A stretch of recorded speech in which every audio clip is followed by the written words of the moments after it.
computers now have primary control of critical vehicle functions.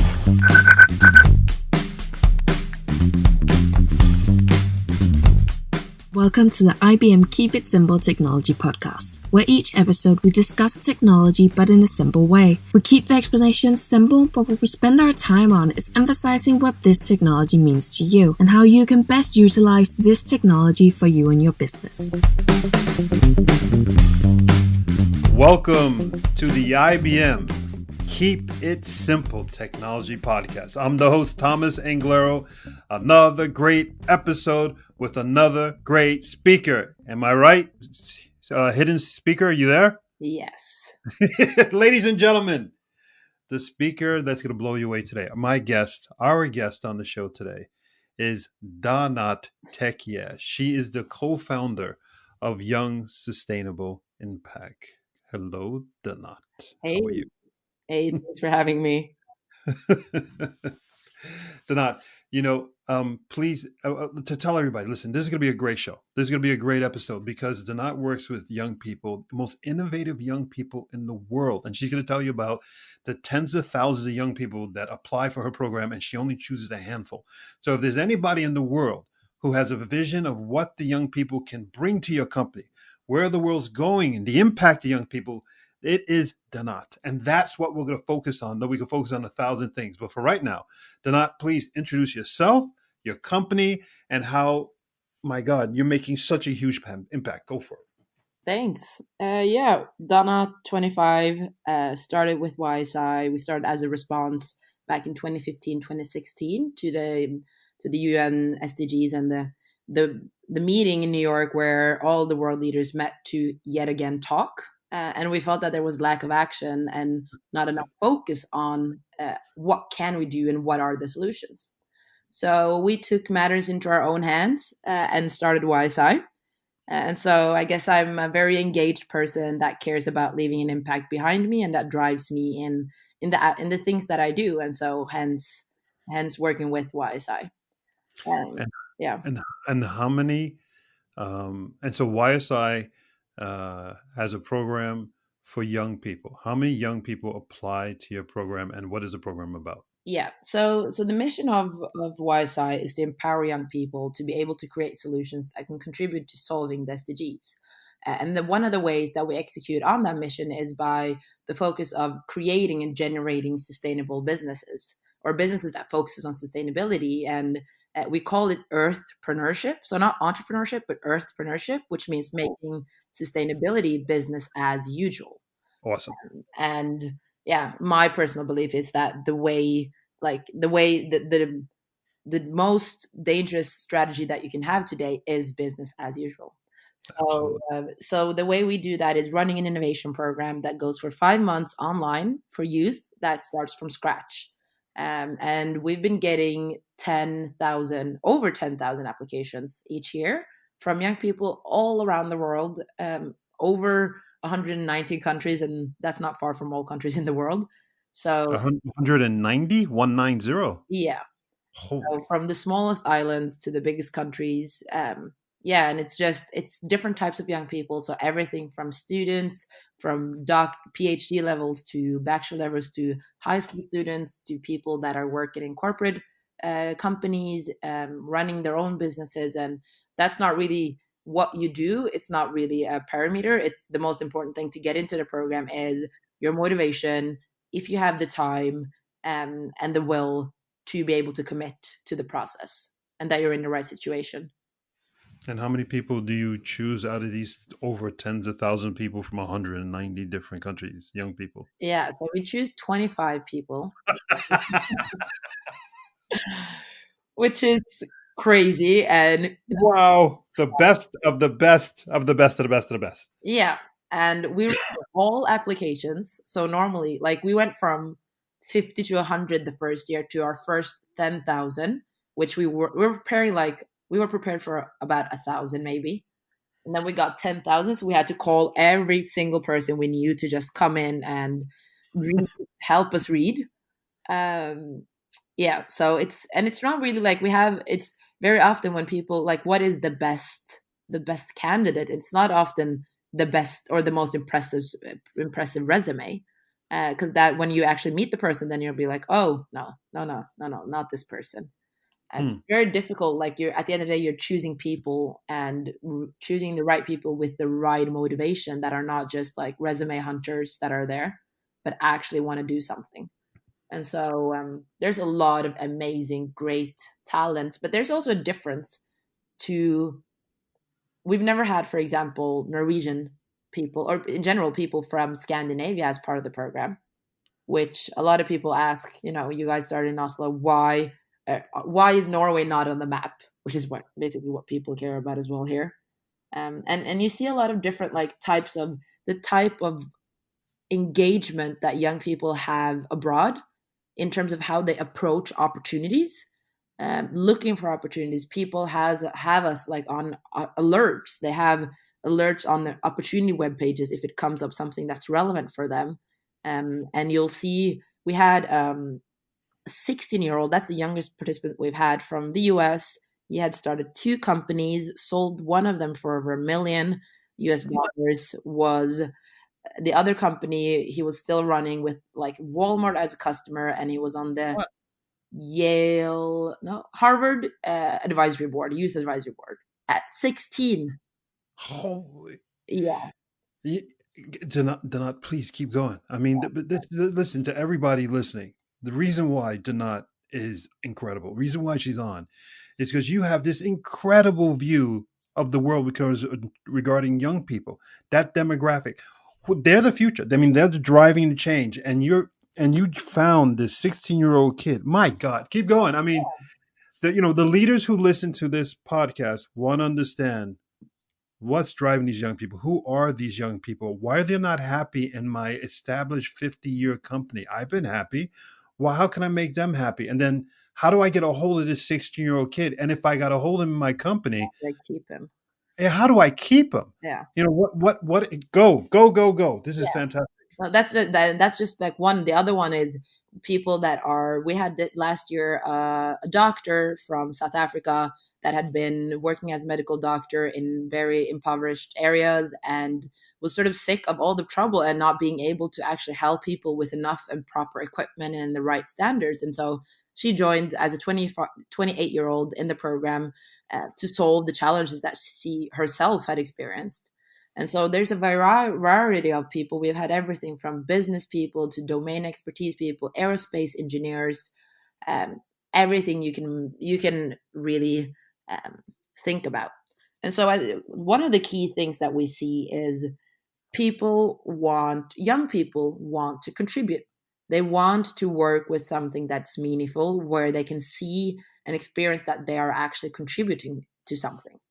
And young people, I think why we're also a lot of people apply to us is because we focus on youth. Very often, you are not accessible to a lot of the opportunities that are out there. If you have a solution, for example, and want to be part of, let's say, any other accelerator program and entrepreneurship program, it's either you need to have 10 to 15 plus year work experience, which we won't have because we haven't lived enough, or you need to have this amount of revenue or have come this far, which for many might be difficult. And so we're not very often considered for, and we're sort of left out. And so to focus on there's 1.8 billion young people around the world. It's the largest population of youth ever in history. Wow. And in many countries, it's over almost 50% of the population that's below 30.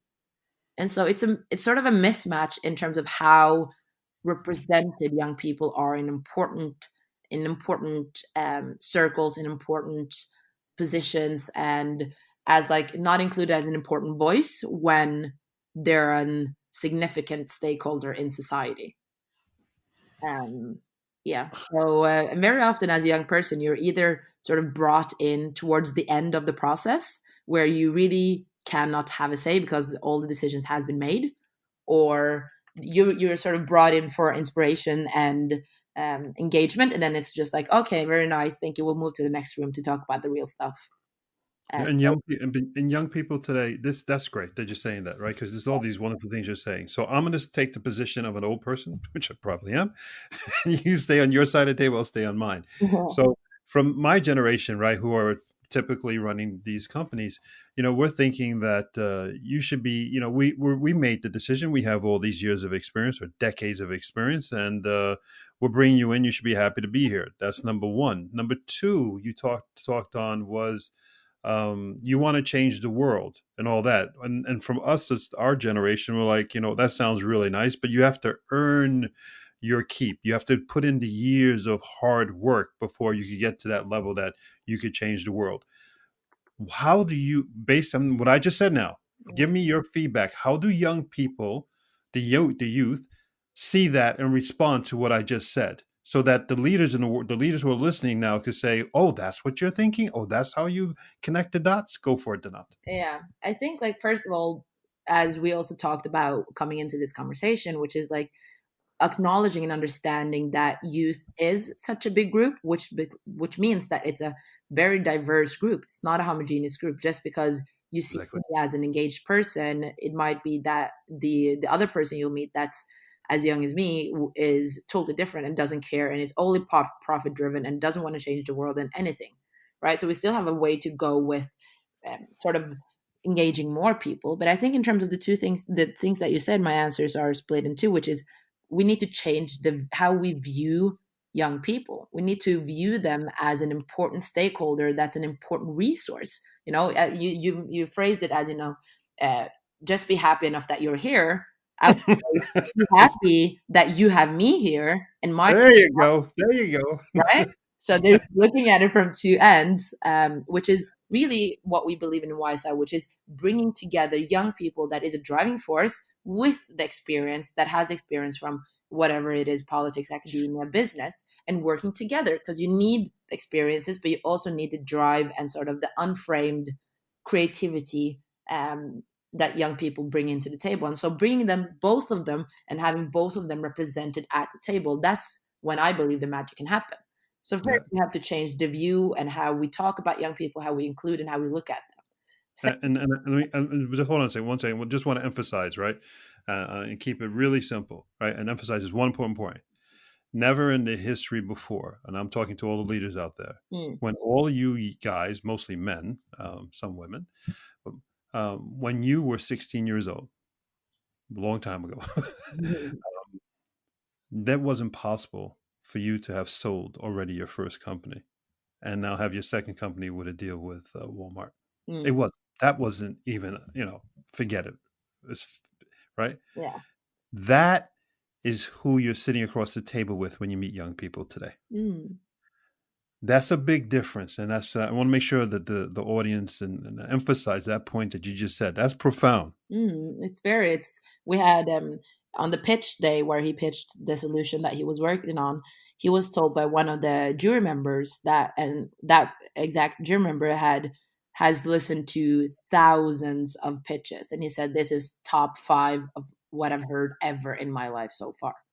And this guy started college. He started Stanford at 17, and I had to ask, do you start college at 17 in the US? Is it normal? And everyone's like, no. So it's an incredible talent, and there's so many young people. And I think what drives this will and desire to change the world. I think everyone started at that point. Everyone that's not 16 anymore, but then you get comfortable in the way. But we are really the first generation and the last generation that can solve a lot of the challenges we have, and we are the one that are going to live with it. And so for many Exactly. people, the change is driven by I don't want to live in the future that you guys are creating for me currently. And to continue that, and we can solve it on our own. Thank you. We don't need to work for you for 20 years in a basement or something, something, something. Yeah, I Right? think Yeah. you still need like either you still need the collaboration and you still need the people that are in charge today because they run society. But it's about a lot of, in my work at least, I try to create an understanding that we need to work together, that you need to include young people into the work and what they can contribute to, which is a lot of value.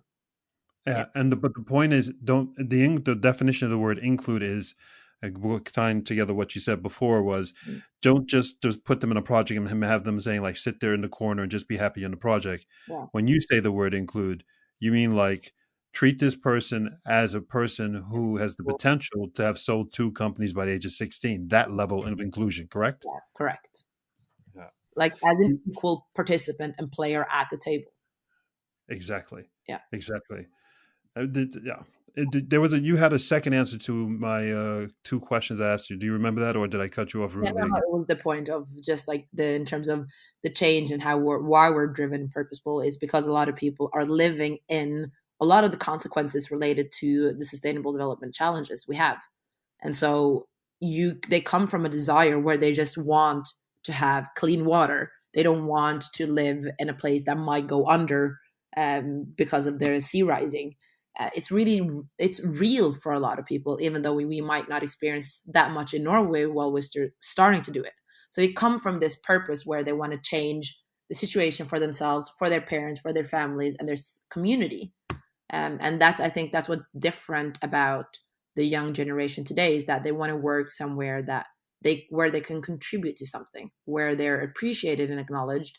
And before you'd come into maybe an interview process when you're hiring someone new, and you'd be like, what can you do for us? And it's just like a one-way thing. But I think now it's a two-way thing. I'll come into the interview and be like, what can you offer me here? What can I do? What kind of responsibility will I get? What kind of play field will I get in responsibility? So I think That's the shame. powerful. That is what you're saying. That you're dropping bombs, right? So let me put that all together because there's two big things that I see. The first thing, what you said, uh, was that the youth today is just like again to all the leaders that are out there. When they were 20 years old, they looked and said, "Okay, for the next 20 years, this is the way the world's going." Mm, Right? mm, So those people who are 50 plus for the last 20 years, you've had running water, yeah, clean running water. yeah, You've known only that the faucet has you beautiful water. You fill a glass and you drink it. yeah, The youth today are looking at the next 20 years and going, that ain't going to happen, or that has the potential to not happen. mm, I don't think anybody 50 plus has that perspective at all. no, That we forgot that perspective when we were young. There was never potential of not having clean running water. yeah, So that's what you're saying. That was bomb number one.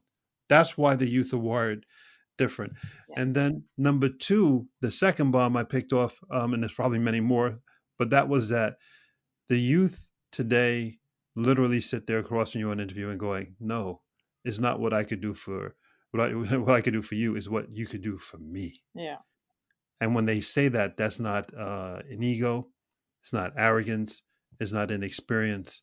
Is actually they're empowered by saying, we're 17, 20% of the planet, and never before in the history of demographics, of this world have we been such a mass, and never before have we had technology behind us, and never before have we all wanted to change things at the same time. Do you understand who you're sitting across from? yeah. And it's because we've grown up in different times, right?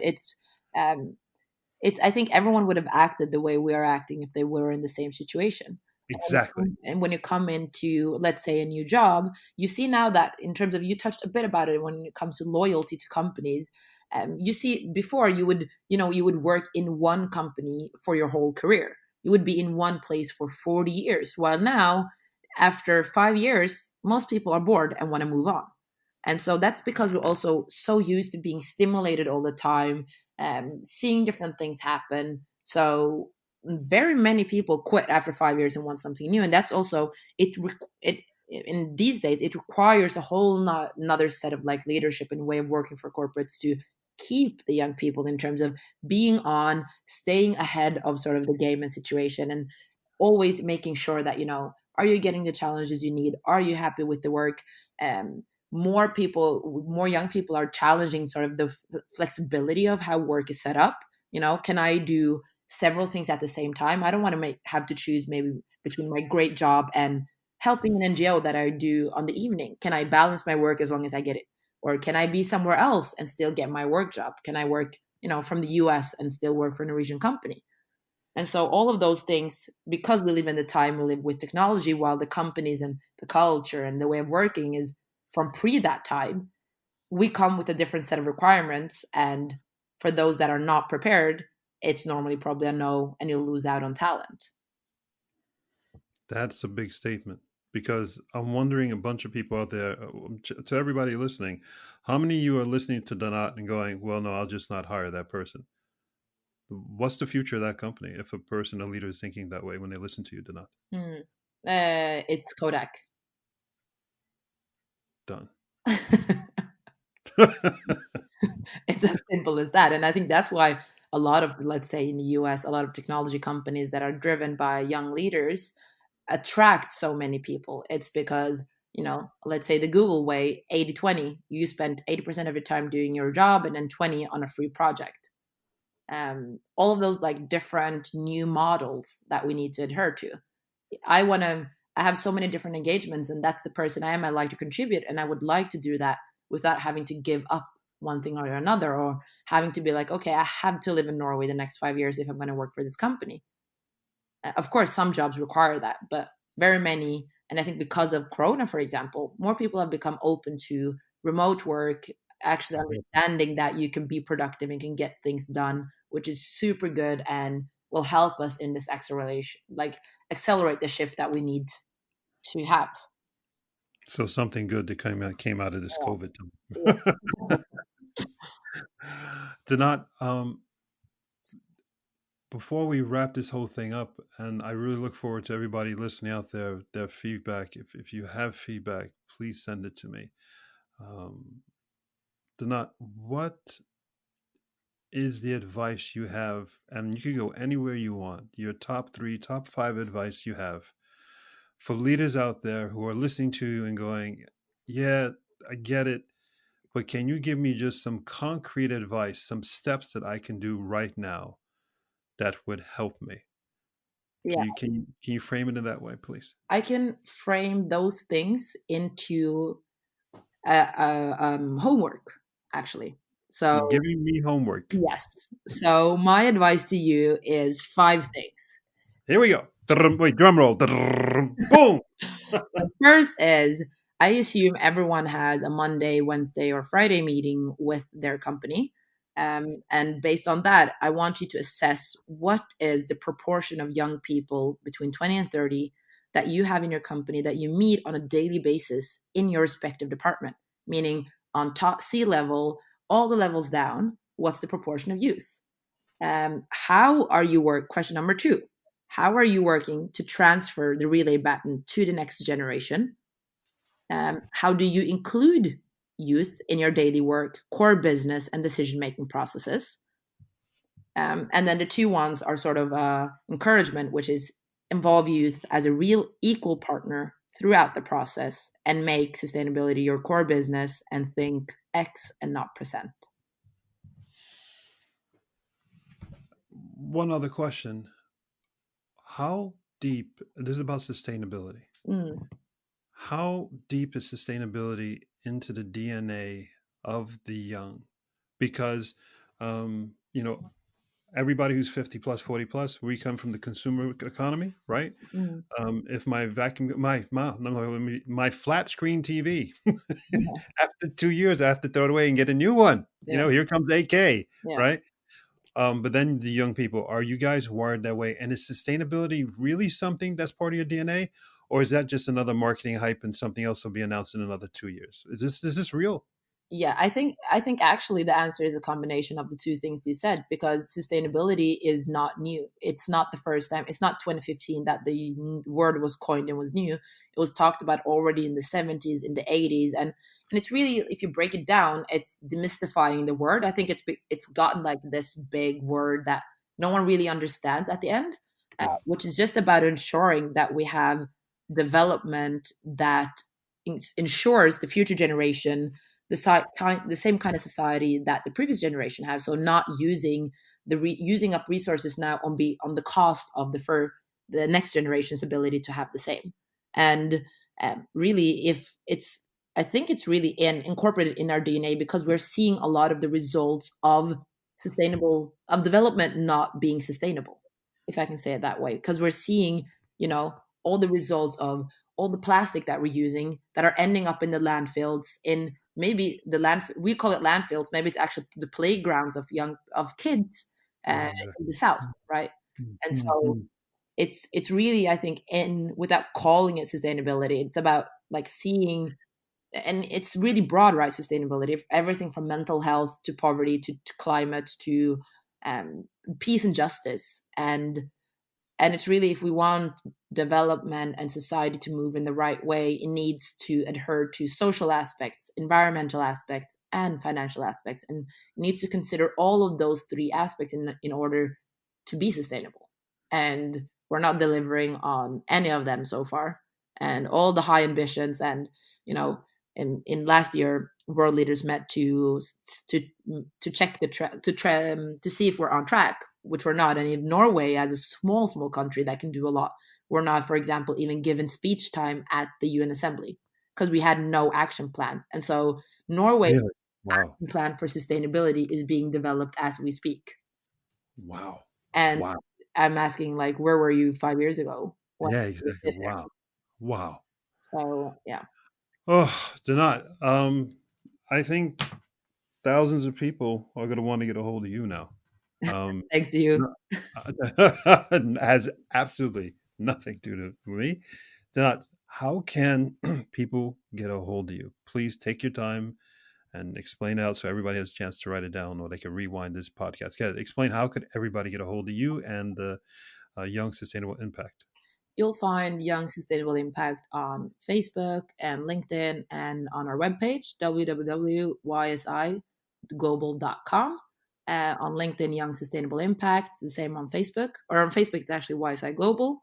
And my information, you'll find my name here, I guess, Danat Tekie, on LinkedIn, or on my email that's also on our webpage, danat@ysiglobal.com. This has been, I swear to you, we should probably do a 4-hour show on this.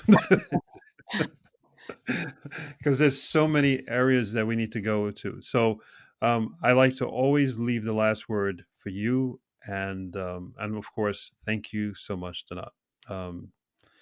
It's been wonderful. The first time we met was quite a while ago, a couple of years ago. And I truly hope your inbox explodes from all this. But with that said, what is your last parting words to everyone out there that's really enjoyed listening to you, and I think has learned so much about that secret society called the youth?